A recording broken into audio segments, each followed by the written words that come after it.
누가복음 16장은 복잡하고 이해하기 어려운 말씀입니다. 신학자들도 해석이 분분한 그런 말씀이죠. 근데 이 어려운 말씀인데도 불구하고 그 안에 숨겨진 여러 가지 중요한 메시지들이 우리를 위해서 지금 2025년을 살고 있는 우리에게 아주 중요한 메시지를 전달하고 있습니다. 이제 이야기를 하기 전에 제가 한 가지 경험했던 이야기 말씀드리려고 하는데, 한 교회 집사님이 습관처럼 자신의 가게에 오시는 손님들에게 거스름돈을 주시면서 큰 돈도 아닌 100원을 덜 주곤 했습니다. 지금이야 거의 카드를 사용하고 있지만 현금을 사용할 때 의도적으로 거스름돈을 주면서 100원, 정확히 100원만 덜 주는 겁니다. 근데 대부분의 손님들은 이 100원이라고 하는 것이 덜 왔다는 것을 눈치채지 못하고 그냥 지나갑니다. 그리고 알아차렸다고 하더라도 실수인 것처럼 꾸미면서 넘어갈 수 있었습니다. 한 달이면 10,000원도 못 모이고 수천 원이 모였는데 그걸 집사님은 지혜라고 이야기를 하고 다녔습니다. 저는 이렇게 돈 계산이 명확하지 않은 분들, 얼렁뚱땅 자기의 돈도 아니면서 자기의 돈인 것처럼 쓰시고 또 꾸어가고 난 뒤에도 안 주는 못된 버릇을 가진 분들을 간혹 봅니다. 저도 간혹 행정실에서 돈을 꿉니다. 또 집사람에게도 돈을 꿉니다. 많은 돈을 꾸지 않고 10,000원, 20,000원 꿉니다. 이번에도 어떤 목사님이 오셔서 식사 대접을 해야 되는데, 우리 강남에는 식사를 하면서 꼭 이렇게 서빙하는 분들에게 10,000원, 20,000원을 드려야 되는, 이 팁을 드려야 되는 것이 있어서 팁을 드리려고 하니까 10,000원짜리가 없어서 20,000원을 빌렸습니다. 그리고 제가 잠깐 잊어버리고 있었는데 이 설교를 준비하면서 보니까 20,000원이 생각이 나서 오늘 아침에 변제를 마쳤습니다. 오늘 주인공이 바로 그런 사람입니다. 청직이라고 되어 있지만 재정관리인으로 주인의 돈을 맡아서 관리해주는, 신뢰를 바탕으로 일하는 사람이 오늘 여기 나오는 주인공입니다. 이 사람이 이렇게 신뢰를 바탕으로 일해야 되는 사람인데 주인의 소유를 낭비한다는 소식이 주인의 귀에까지 들린 겁니다. 아마 허랑방탕하게 자기 마음대로 돈을 쓴 모양입니다. 결과 이 주인이 알게 됐습니다. 비밀이라는 게 어디 있겠습니까? 결국 해고 통지를 받았습니다. 해고 통지를 받고 난 뒤에 이 청지기인 재정관리인 생각에는 아무리 생각을 해도 이제 내가 이 자리에서 해고가 되면 도무지 먹고 살 방도가 없는 겁니다. 그래서 그 넋두리가 3절에 나옵니다. 땅을 파자니 힘이 없고 빌어먹자니 부끄럽구나. 예수님 당시의 세상은 육체 노동이라고 하는 것은 낮은 사회계층의 사람들이 하는 일로 간주됐기 때문에 사무관리직이었던 이 재정관리인 청지기가 육체적인 노동을 한다는 것은 거의 불가능했습니다. 지금과 달리 이 고대 사회의 육체 노동이라고 하는 것은 그 강도부터가 완전히 다릅니다. 그러니까 빌어먹자니 부끄럽고 땅을 파자니 힘이 없다는 탄식이 저절로 흘러나오는 겁니다. 이렇게 자신의 잘못된 판단과 자신의 잘못된 주인의 재물을 사용하는 까닭에 결국 그는 해고당하면서 앞날이 요즘 말로 캄캄해진 겁니다. 탈무드에 보면 인간을 평가하는 기준이 3가지가 있습니다. 3가지가 있는데 그게 키소, 코소, 카소라는 말입니다. 이 키소라고 하는 말은 무슨 말이냐면 돈주머니라는 뜻인데 그 사람의 돈이 어디서 나오고 어디에 쓰는지 이 키소를 보면 그 사람을 알 수 있다는 거죠. 2번째는 코소라고 하는데 이 코소라는 말은 술잔이라는 뜻입니다. 즉 이 말은 뭐냐면 그 사람을 판단하는데 그 사람은 어떤 일에 재미를 느끼고 있고 어떤 일에 재미를 두고 사느냐. 코소. 그 사람이 재미를 두고 사는 일에 그 사람이 어떤 사람인지를 알 수 있다는 거죠. 그 다음에 하나가 카소입니다. 열정이나 혹은 분노를 얘기하는 것인데 뭘 사모하고 있는지, 또 화가 났을 때 카소, 그는 어떻게 그 화를 잘 통제하는지, 그걸 보면 그 사람을 알 수 있다는 겁니다. 그래서 키소, 코소, 카소, 돈주머니, 그리고 술잔, 열정, 분노, 이걸 어떻게 활용하고 어떻게 쓰고 어떤 방향에서 그는 활용하고 있는지를 보면 그 사람을 알 수 있다는 얘기죠. 오늘 본문은 우리가 살아가고 있는 세상에서 돈과 물질을 어떻게 봐야 되는지, 어떻게 사용해야 되는지에 대한 중요한 원칙을 제시합니다. 이 본문에서 이 불의한 청지기가 나오는데 그가 꾀를 부리죠. 그 꾀 속에서 지혜로운 삶을 배우는 거죠. 그 꾀라고 하는 것은 뭐냐? 이제 해고당한 그 즈음에 그는 주인에게 돈을 빌린 사람들을 부릅니다.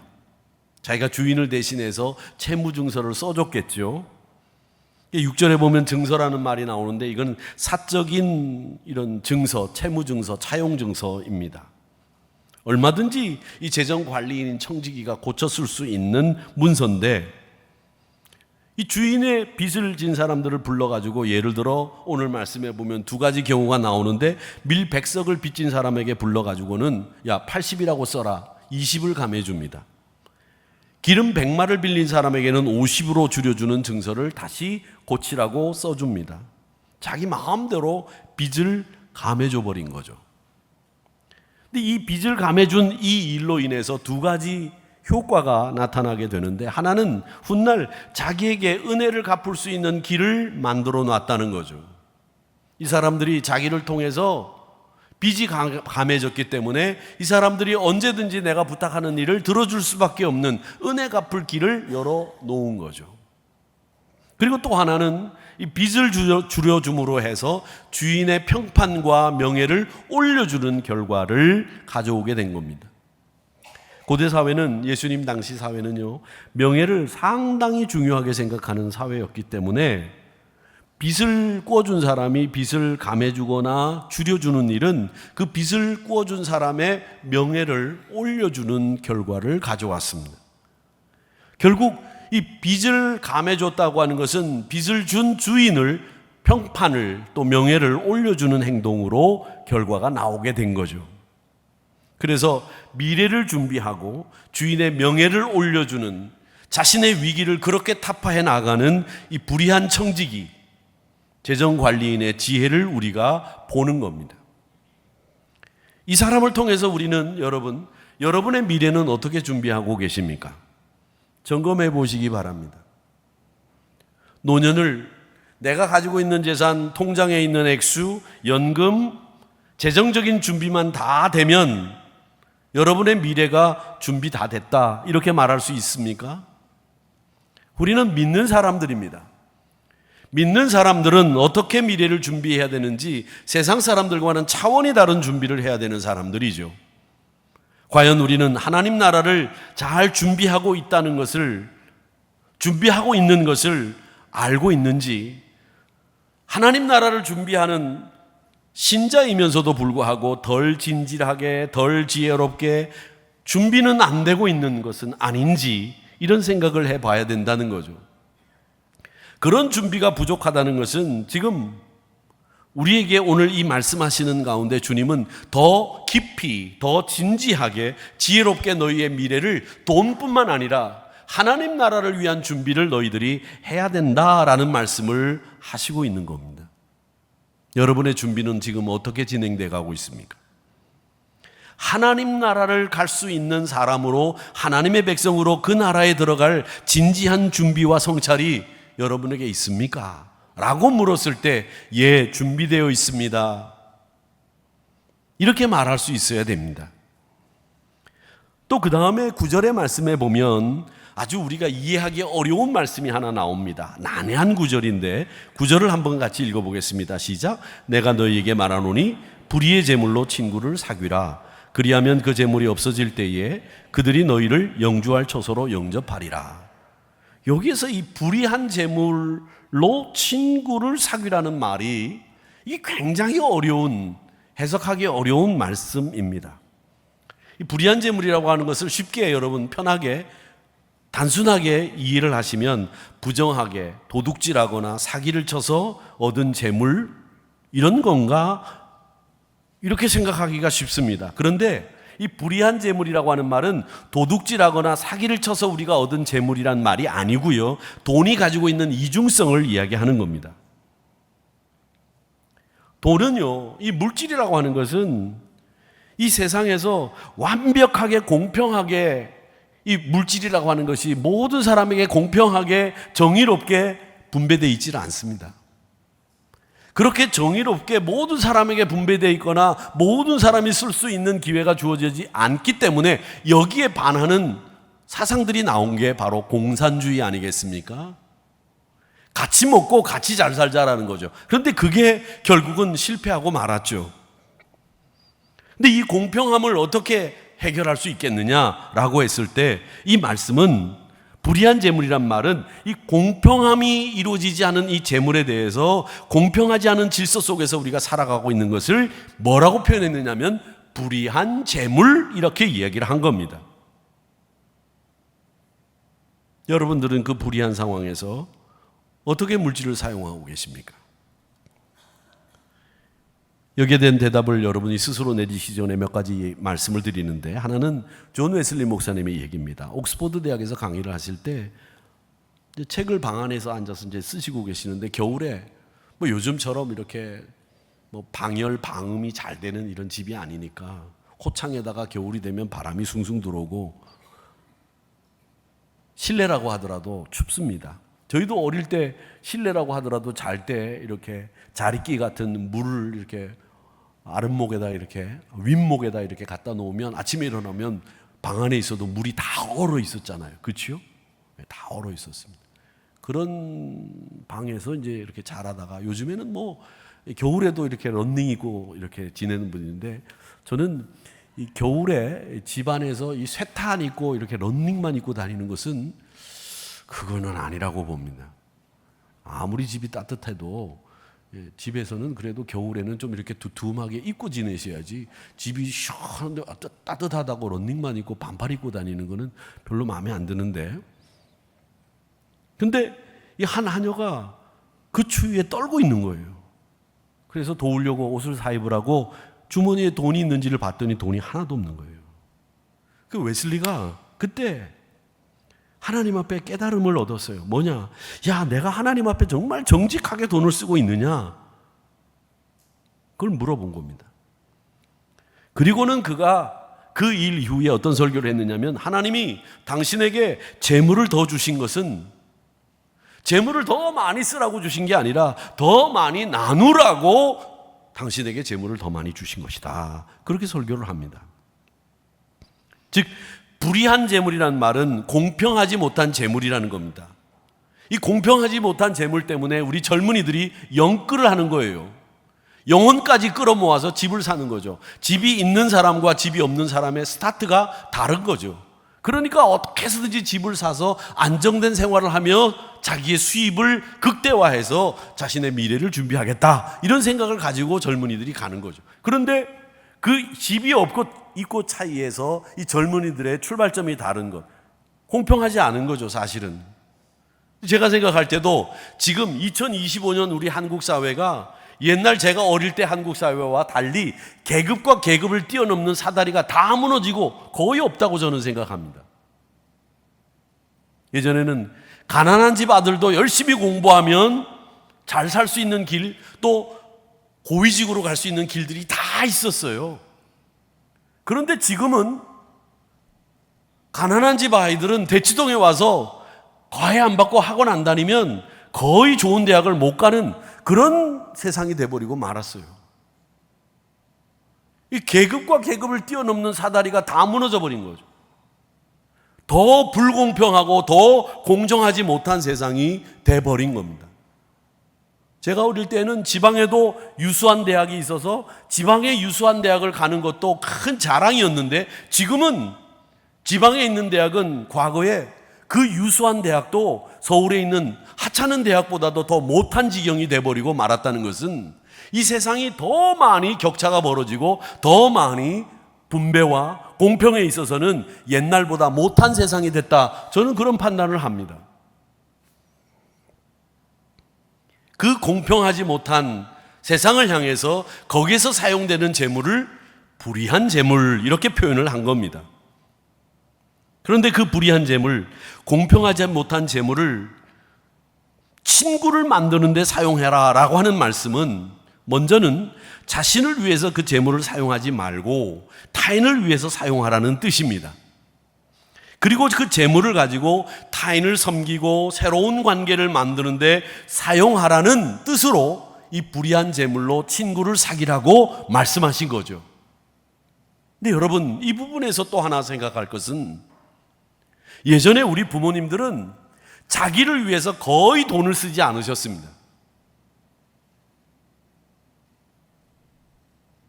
그게 지금 우리 자식된 입장에서는 잘못한 거다라고 말할 수도 있겠지만 우리 부모님들은 자신을 위해서 거의 돈을 쓰지 않았습니다. 자식을 위해서 쓰거나 신앙생활 하시는 부모님이라면 교회 헌금하는 일로 그 돈을 거의 다 쓰셨어요. 근데 지금은 우리는 그렇지 않습니다.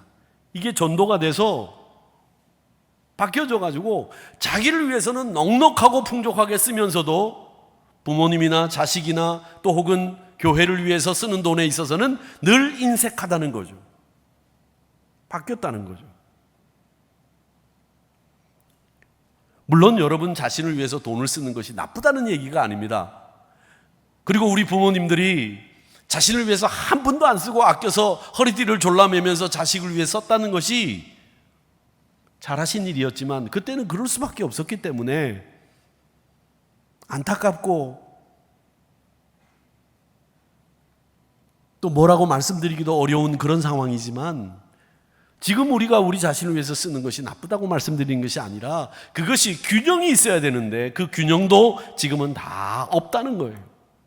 그래서 이 불의한 재물로 친구를 사귀라고 하는 말씀의 뜻이 무엇인지를 정확히 여러분 아셔야 되는데 그것은 타인을 위해서 사용하라는 뜻이고 또 하나는 하나님 나라와 같이 영원한 가치 그것을 만드는 데 쓰라는 이야기고 사람에게 소망을 만드는 일을 위해서 쓰라는 이야기고 사람에게 미래를 열어주는 일을 위해서 그 불의한 재물을 쓰라는 이야기입니다.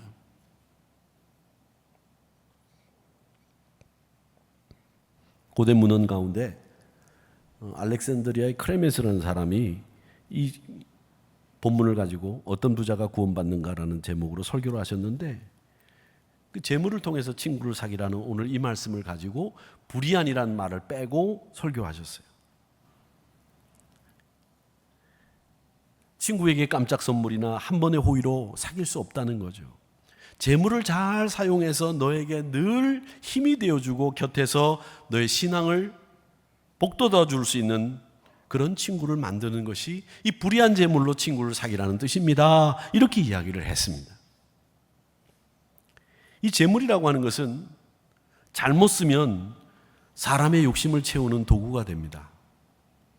돈에 사로잡혀서 돈밖에 모르는 냉혈한이 되거나 수전노가 되거나 구두쇠 되는 거죠. 그런 이중의 성격을 가진 불의한 재물, 그걸 얘기하는 것이고 오늘 여러분에게 유익하고 서로에게 필요한 사람을 사귀어 친구로 삼는 일, 이게 여러분의 재물을 가지고 해야 되는 일, 영원한 가치를 만드는 일에 여러분의 재물을 써야 된다고 하는 일, 그 이야기를 말씀하시고 있는 것이 불의한 재물로 친구를 사귀라는 말씀의 뜻입니다. 아까 말씀드린 것처럼 웨슬레는 자기의 가계부를 공개했는데 첫 해부터 4년을 공개했는데 첫 해부터 그는 넷째 해 4년째 되는 해까지 소득이 30파운드에서 120파운드로 4배가 늘었어요. 30파운드에서 120파운드로 4배가 느는데 소득이 늘어났다고 해서 그의 생활비도 따라서 늘리지 않았습니다.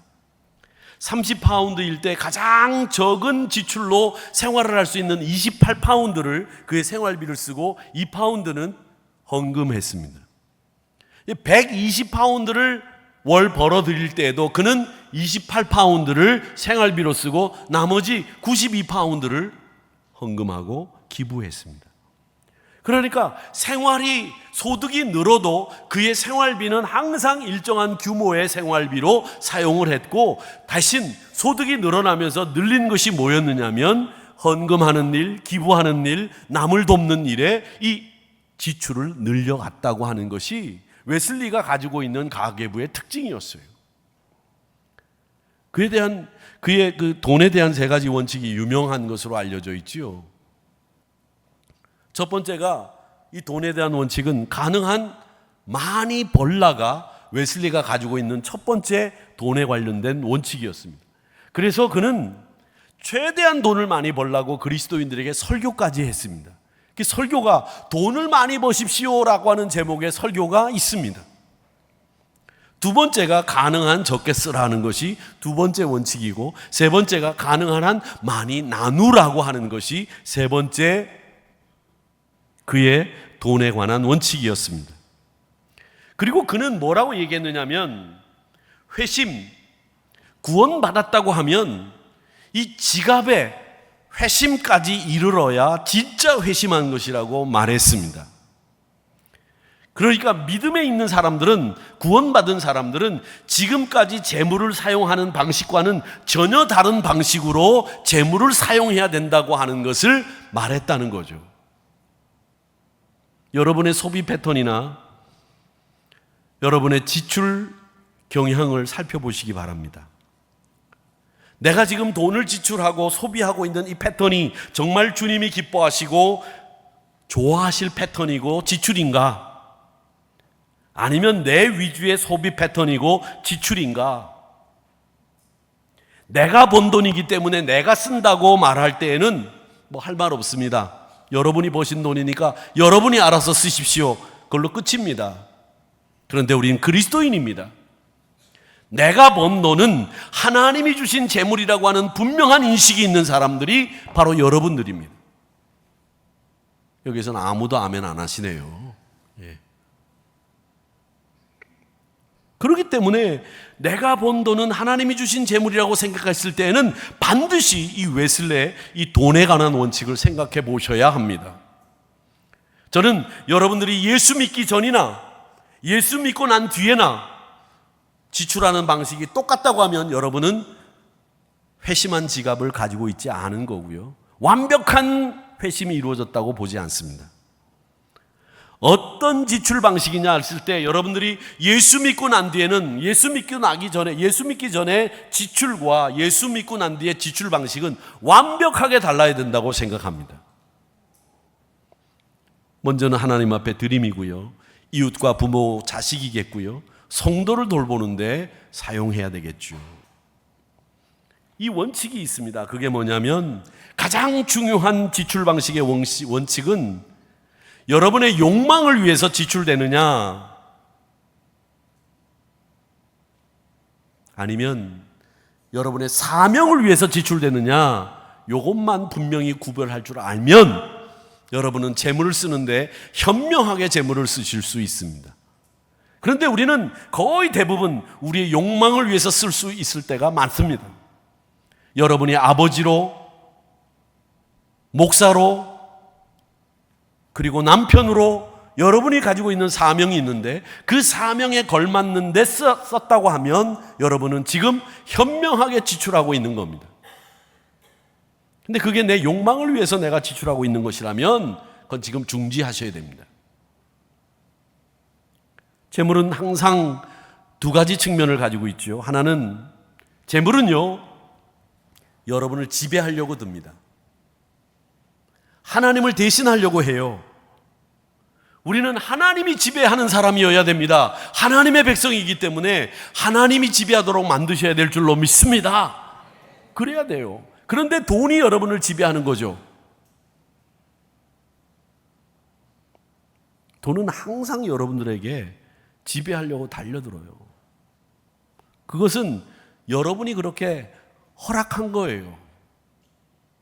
그래서 매일 돈만 생각하게 만들고 매일 돈을 어떻게 하면 많이 얻을까를 생각합니다.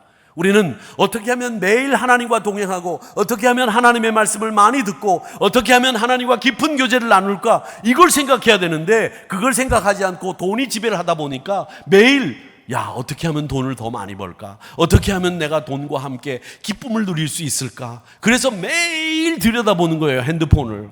오늘 이게 올라갔네, 이게 내려갔네, 막 봅니다. 그 핸드폰을 보시는 분들이, 매일 핸드폰 보는 분들이 그걸 그렇게 본대요. 올라갔네, 내려갔네. 여러분, 사지 말라는 얘기가 아닙니다. 미국 같은 경우에는 아주 좋은 집안의 자녀들이 태어나면 블루칩이라고 하나요? 구글이나 뭐 테슬라나 또 뭐 이런 유명한 아주 그 변동이 없는 큰 기업의 주식을 사서 자식들에게 선물로 준다잖아요. 그 선물이라고 해요. 그래서 그거는 그냥 없는 것으로 아이들이 클 때까지 그냥 내버려 두는 거예요. 그러다가 나중에 아이들이 커서 그걸 할아버지가 준 선물로 뭐 이렇게 쓴다고 하죠. 여러분, 주식 투자하지 말라는 얘기 아닙니다. 하세요. 하는데 그거는 여러분 생활비로 하시면 안 돼요. 남는 잉여 자금으로 하셨다가 그리고 그거 하시고 나면 그거 없는 셈 치고 싹 잊어버리고 계셔야죠. 안 그러면 매일 들여다보게 되는 거예요. 어떤 분은 말이죠, 저는 이 설교하면서 이렇게 설교창을 띄우기 위해서 한 2개의 모니터를 가지고 있는데 어떤 분은 이 모니터를 4개를 갖고 있더라고요. 그거 왜 그러냐 그랬더니 여기는 뭐 나스닥, 여기는 코스닥, 여기는 저 미국, 여기는 뭐 어디 이렇게 띄워놓고 그걸 매일 들여다보고 밥 먹으면서 그걸 들여다보고 있더라고요. 저는 왜 그렇게 사는지를 모르겠어요. 근데 제가 강화도 선교센터를 가보면 이렇게 가다 보면 말이죠, 시골에도 그런 분들이 계세요. 시골에도.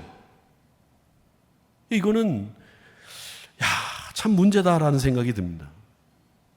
말만 열면 돈 얘기하고 말만 얘기하면 돈 가지고 얘기하고 돈이 지배를 하는 거죠. 인색하기 그지없고 어떻게 하면 남한테 안 줄까? 어떻게 하면 헌금도 덜 드릴까? 회심한 지갑에서 지출된 재물은 하나님의 선한 도구가 된다는 걸 모르는 거예요. 여러분은 지금 어떻게 여러분의 물질을, 돈을 지출하고 활용할 것인지 결정하셨습니까? 아니면 지금까지 예수 믿기 전에 지출 방식을 그대로 고수하고 계십니까? 여러분이 판단하셔야 됩니다. 오늘 말씀의 결론은 두 주인을 섬길 수 없다고 분명하게 말씀합니다. 재물과 하나님을 겸해서 섬길 수 없다. 왜? 돈이 지배를 받으면 하나님의 지배를 못 받기 때문이죠. 그리고 지극히 작은 것에 충성된 자는 큰 것에도 충성되다라는 말씀을 들어보면 저는 이 사람 사이에서도 이 작은 돈 거래를 해보면 그 사람의 인격 전체를 가늠해 볼 수 있다는 말이 맞다고 생각합니다. 제가 아는 분들 중에서 이 돈 거래를 이렇게 해보면 돈을 매일 꾸는 분들이 계세요. 저한테도 돈을 빌려가세요. 심지어는 별별 거짓말을 다 해서 돈을 빌려갑니다. 그런데 이 돈을 빌리는 분들은 보면 어디다 돈을 쓰는지 그게 모르는 게 그게 한 가지 궁금한 거예요. 그리고 이 돈을 빌리는 분들은 보면 돈을 빌려서 옷을 잘 입느냐 그거 아니에요. 그럼 잘 먹느냐 하면 그것도 아니에요. 돈 없는 사람보다 돈 못 입어. 먹는 것도 매일 보면 이상한 것만 먹어. 그런데 맨날 돈 빌려. 그러니까 돈을 어디다 쓰는지를 모르겠어요. 그 말은 뭐냐면 돈을 빌리는 분들은 빌릴 때도 있지요. 규모가 없는 삶을 사는 거죠. 재물도 건강하게 쓸 수 없는 분은요, 신앙생활도 건강하게 못한다는 것이 정설이에요. 오늘 10절에서 말씀에서도 그 얘기를 하시는 겁니다. 지극히 작은 것에 충성된 자는 큰 것에도 충성되고 작은 것에 불의한 자는 큰 것에도 불의하다는 말은 이 작은 돈 하나 규모 있게 관리 못하면 신앙생활의 진정성을 볼 수 없다는 거예요. 재물을 바르게 사명을 위해서 못 쓰는 분들을 보면 그들의 신앙생활도 역시 규모 없다라고 하는 겁니다. 여러분 직장생활 하시는 가운데 회사가 불이한 방법으로 수익을 만들어내는 곳이라면 저는 여러분들에게 다른 직장 알아보시라고 목사로서 그렇게 말씀드리고 싶습니다. 그리고 가진 재정으로 타인을 해치지 않고 공공선을 기여할 수 있는 방법 생각해 보셔야 됩니다. 만약에 재물을 가지고 타인을 해치거나 정직하게 일하는 것이 불가능하다면 여러분은 재물보다 직장을 먼저 선택해야 되고 재물보다 동료를 선택하는 방법을 택하셔야 됩니다. 내가 이 직장이 이 시스템 자체가 불이하고 시스템 자체가 공평한 수익을 얻는 곳이 아니라고 한다면 다른 곳으로 옮기는 것이 우선이고, 만약에 옮길 수 없다면 여러분들이 선택해야 되는 상황이 생길 때 먼저는 이 직장이 건강하게 되는 방법을 선택하시고, 그 다음에는 여러분과 같이 일하는 동료들이 불편하지 않도록 그 동료를 선택하는 방법을 택하는 것이 그 방법 중에 하나입니다.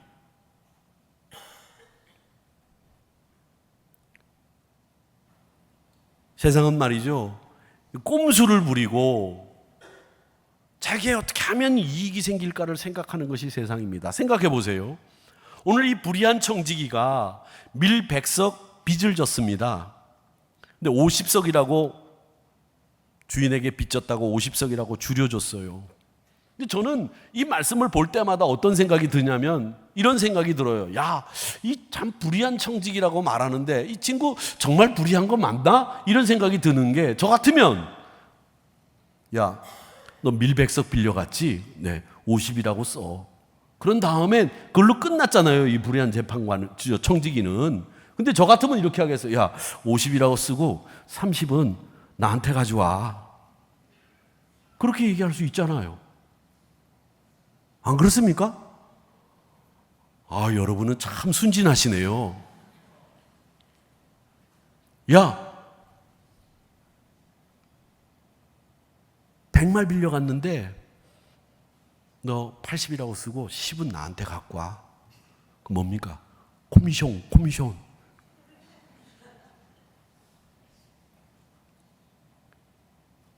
그렇게 할 수 있는 거예요. 그게 꼼수죠. 그런데 이 불의한 청지기는 그런 꼼수를 마지막에는 결국 자기 인생의 미래를 위해서 주인의 명예를 올리는 일에 자기의 판단을 거기에 두고 선택을 하고 꼼수를 쓰지 않았다는 거죠.